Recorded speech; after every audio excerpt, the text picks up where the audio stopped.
We have an amazing update on the Ivan Demidov situation, as not only has he said that he's willing to switch positions at the next level and play center, there's a big update on his SKA St. Petersburg team that shows that Demidov might be over in North America way sooner than we anticipated. We got a ton of stuff to get into there, plus a recent list of the worst contracts in the NHL came out, and well, there's a couple people that were mentioned in the article that you might be interested in. We're going to get into all of that coming up on this episode of Habs Digest. And Jesse, we're going to start with that, actually. We're going to start with those contracts.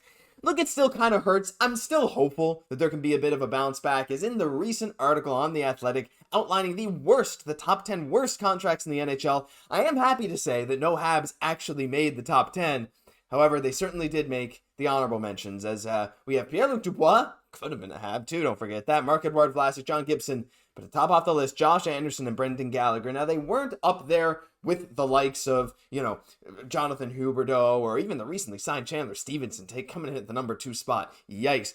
It still hurts to see this, Jesse, because these guys have done, well, Anderson less so than Gallagher, but they have potential.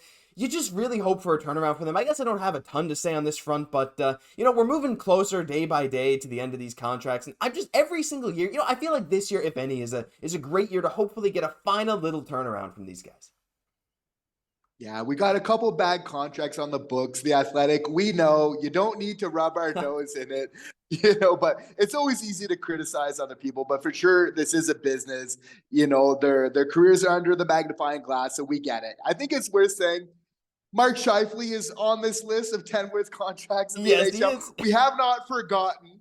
Just saying, right? But getting back to Gallagher and Anderson, I think really the problem there, more than the AAV, what they're getting paid every year, is the term, right? Yep. That was really the killer with Bergevin, right? Because otherwise in a vacuum, right? There was a time where Gallagher was producing really well. It's just these longer term contracts. We see it kind of time and time again where that can kind of be the caveat, in all of this. So unfortunate, right? We always hope the best for Gallagher. He's always still one of my favorites, all the same. And I hope the best for Josh Anderson too, because what's funny is there's a really good hockey player there still, and you just got to hope for him that at some point he just puts it all together. I still think a change of scenery for Anderson could do him some good. Of course, there's another couple of years in that contract at about $5.5 million. So it's it can work, just maybe not here, especially not with the lineup now where we're going to give the look to younger people. But I'm still totally cool with that Gallagher deal. Will he be moved before the end of it? I don't even know, but he earned every penny of that contract. The injuries were unfortunate, and his decline was unfortunate, but he went underpaid for years. And I know a lot of people don't like that. It's look, he obviously still is overpaid now. It's not an excuse for it, but at the end of the day, you can kind of accept it. So just wanted to highlight that. Some negative things, but we're moving towards the end of that era and into something much brighter, as we got some cool stuff to talk about with Demidov. Now, you might have seen this already on YouTube, but we got some interesting conversations here that we wanted to bring up on this subject. Now, Ivan Demidov was asked recently in an article, basically, first of all, he was saying trash talk absolutely fuels him, but some interesting quotes from him, Jesse, about maybe changing position. He said playing center is more work. He was asked about playing center. He said, because you're skating more and you have more defensive responsibility, but I'm perfectly comfortable playing either center or wing. And then he was asked if he had considered working on his faceoffs more to transition to a center. He said, I have thought of it, but it is too soon to guess at the future. Everything depends on the coaching staff and their decisions. Now, I've already seen a bunch of people talk about Ivan Demidov potentially playing center, and that would be amazing, though he was only 35% on the dot in his little time playing center in the MHL, so there's a lot of work yet to do, Jesse. But the one thing, yes, playing center is amazing, but when I'm hearing all these quotes from Ivan Demidov, he seems to be so team first. He's already talking about what the Montreal Canadiens coaching staff is going to want to do for him and what they feel is best for him. That doesn't happen. Again, this stuff that we used to say about Slafkovsky and still say every day, his personality combined with the skill, that doesn't happen. The same thing's going for Demidov. So not only is it amazing that he could potentially play center, maybe be the number 1 C in the future, who knows, but the fact that he's already thinking about, I wonder what the Montreal staff has in store for me, it's just it's absolutely perfect. And this is why they picked this Russian and not another Russian that we will not name. It remains a mystery. Well, maybe name him later. Right? Right? But with Slav, it's that whole kind of mentality. And even when it came up to his contract, again, that team first mentality, that's the type of stuff that's going to get you into the Martin St. Louis good books, ice time, other good stuff happening from there. For me, obviously Nick Suzuki, he's a leader, but he's a humble guy who he puts the team ahead of himself. soft-spoken, right? It's not about the ego with him either. It's about the team, right? Like, of course, Cole brings that flair a little bit, but he's a team-first guy. He showed that, bringing up more defensive game, here. So, I mean, amazing observation in terms that Ivan Demidov just wants to do what's best for this team, but he's a man of many talents. Like, he can play center at a certain point as well. I mean, that's just like basically the cherry on top. And when kind of asked a little bit further about this, he says it's like, well, it helps me feel like a little bit more part of the game when I'm playing at center. And if you're the Montreal Canadiens listening to this, like, you have to feel like, okay, anything that we can do to help make Ivan Demidov feel more part of the game, we should probably do that, right? There's some things obviously you need to work on to become a full-time centerman in the NHL. But I mean, like, could Demidov be a 1C? With the amount of talent that this guy has, I mean, I'm not really ready to write off anything for him. No, for sure. And as like I saw some people say, you get a 95, 100 point winger. That's awesome. You get a 95, 100 point center. Holy crap, that's rare. So it's like, it could be amazing. I've already seen a lot of people talk about, will he overtake Nick Suzuki? I don't even think I want to talk about that right now, because that's so far in the future. It's like, there are different age brackets. I don't see a need to do that.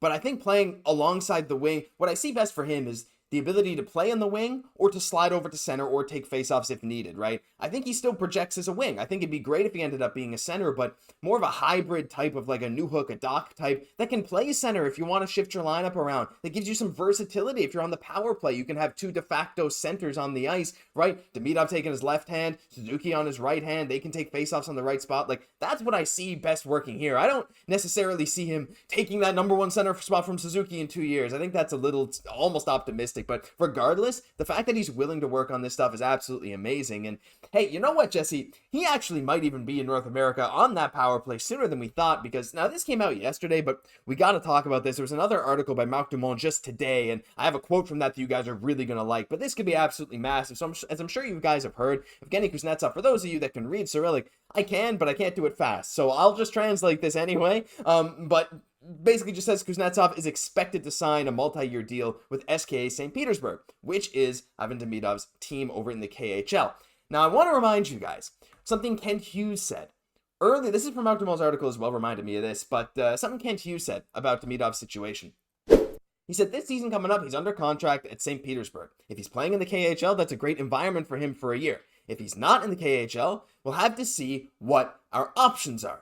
And here's the thing, Jesse. In Marc Dumont's article, he makes it very clear that SKA St. Petersburg can't loan him like they did to Matvei Michkov, the guy that we said we weren't going to name. Matvei Michkov was loaned to HC Sochi when he was on the team because their head coach Roman Rotenberg didn't believe that Michkov even had what it took to get a roster spot, and at the end of the day, it's difficult to crack a professional hockey lineup as an 18-year-old. So, let me bring this all together for you. Demidov is not eligible to be loaned to another team to play better. If he doesn't make SKA, all they can really do is send him down to the VHL, which is, again, the Russian equivalent of the AHL. And if they do that, then I think the odds are Kent Hughes is going to make his move to bring Demidov over. And again, with some of the restrictions loosening, with the KHL separating from the Russian Federation, Jesse, if Demidov makes the team, that would also be an amazing sign, because he's making the team that Michkov didn't. But even if he doesn't make the team, it's an amazing sign, so he can come to Montreal. So I don't know, everything's just coming up Ivan Demidov right now, and I am absolutely thrilled. This is a very interesting situation. It is more likely that he does stay over in Russia. But with Kuznetsov coming over, on one hand, it's like, okay, this is a coach that doesn't like to play a lot of young guys. You're having another skilled player kind of coming over.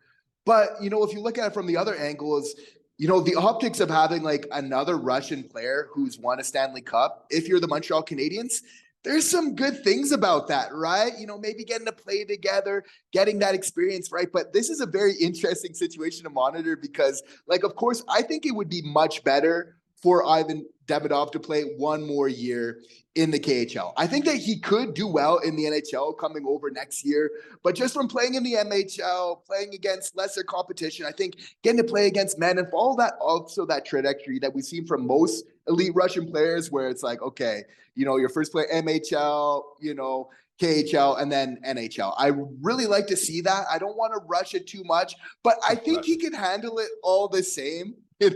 Exactly.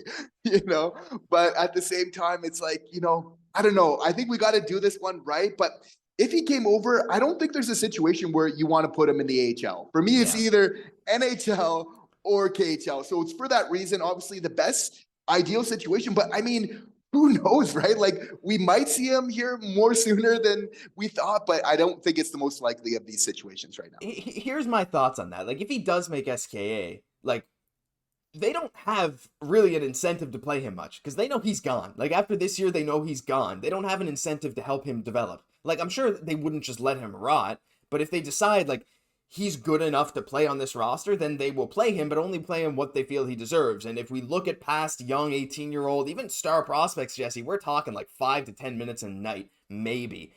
And in that situation, with a team that doesn't have an incentive to develop you, like I know Kent Hughes is like, hey, if he's in the KHL, he'll stay in the KHL. We know that that's possible, and they might be willing to do that just to have him in their back pocket, especially if he continues to develop throughout the year. But just maybe a question, like, would you rather that? Like, because I feel like there's a world where Montreal would be willing to give him more playing time than even the KHL team. So in that sense, I'm kind of like, well, what if they just tried to bring him over? If he's not guaranteed to play hardly any minutes, do we want to do it? Maybe I'm getting too ahead of myself, but I don't know. I feel like maybe it's more likely than we ever thought that Kent Hughes might be making a move very soon. Yeah, getting the reps in is absolutely key. You know, you have to feel for Ivan Demidov. Like, I feel like skill-wise, he can handle it. And if we're looking at the NHL, again, you know, a lot of fans won't like to hear this, but KK, he was our 3rd overall pick. They put him in the NHL right away. I think Ivan Demov's a completely another level, more for just the point of saying that, like, those number 1 to 3, and even sometimes he can get to 5 guys. A lot of those guys are considered to be NHL ready right away. But of course, when it's a player like this, of course, Slaf is a little bit different. He came over right away. But I think just in terms of the physical aspect, just in terms of the level of the MHL being so much lower than what it was in the NHL, the absolute ideal situation, even though we all want to see him here in Montreal, I can't wait. I just want to see him here at the right time. I believe that Kent Hughes feels exactly the same way. The right way is, you know, play in the KHL. Hopefully he gets his ice time. But I mean, there's so many variables in this all the same, right? And obviously with Kuznetsov coming over, it doesn't help. In another way, it could be well. So we're definitely going to have to monitor this a little bit more closely as this advances. We got faith in Hugo. They're going to do what's best no matter what happens. And there's no point in speculating. Well, I mean, there's always a point in speculating because it's fun. But at the end of the day, we're going to see what happens in the coming weeks and months when we figure out a bit more about Demidov's situation. But what do you guys think? Would you rather him play little minutes in the KHL, come over to the NHL or the VHL? Let us know your ideal situation for Ivan Demidov down below. And like you said, Jesse, maybe Kuznetsov can rub off on him a little bit.